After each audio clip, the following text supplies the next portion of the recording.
मराठवाड्यासाठी महत्त्वाचं असलेलं जायकवाडी धरण आज 94% भरलंय आणि प्रशासनाने जे आहे ते जायकवाडी धरणाचे दरवाजे उघडण्याचा निर्णय घेतला आहे। आता बघतोय मी जायकवाडीच्या पुढे गोदावरी नदीपात्रात उभा आहे आणि आपण बघतोय आज जे आहे ते याच जायकवाडी धरणातून 10,000 क्युसेक्स वेगानं गोदावरी नदीपात्रात पाणी सोडलं जातं आहे। खरं तर यंदा मराठवाड्यावर पावसानं अवकरपा दाखवली, समाधानकारक पाऊस झाला नाही। मात्र असं असलं तरी जायकवाडी धरणाच्या पाणलोट क्षेत्रात जोरदार पाऊस झाला, त्यात अहिल्यानगर असेल, नाशिक असेल, त्यामुळे जे आहे ते हळूहळू जायकवाडी धरण 94%वर आलंय आणि आता या जायकवाडी धरणातून जे आहे ते पाण्याचा विसर्ग गोदावरी नदीपात्रात केला जातोय। सध्या जायकवाडी धरणात जे आहे ते 47,000 क्युसेक्सनं पाण्याची आवक सुरू आहे आणि या धरणातून 10,000 क्युसेक्सनं गोदावरी नदीपात्रात पाण्याचा विसर्ग सुरू आहे। म्हणजे जायकवाडी धरणात जे आहे ते कायम 37,000 क्युसेक्स पाण्याची आवक राहणार आहे आणि भविष्यात जर ही आवक वाढली तर पुन्हा यातून जे आहे ते पाण्याची आवकसुद्धा वाढवली जाणार आहे। आणि आपण बघतोय हे जायकवाडी धरणाचे 27 पैकी 18 दरवाजे अर्ध्या फुटानं वर करण्यात आले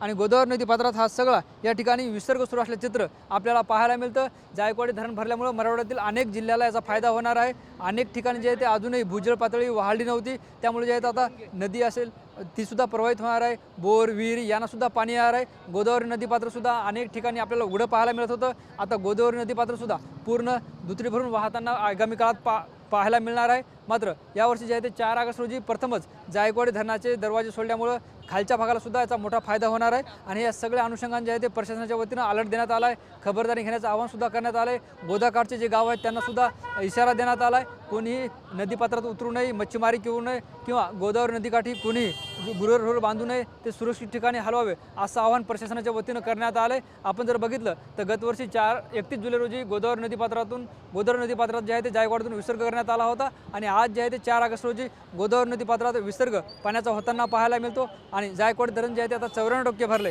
त्यामुळे जे आहे ते गोदावरी नदीपात्रात 10,000 क्युसेक्सनं या ठिकाणी विसर्ग सुरू आहे। Camera person Amit Adesar, Dnyaneshwar Londhe, TV9 Marathi, Paithan, Chhatrapati Sambhajinagar.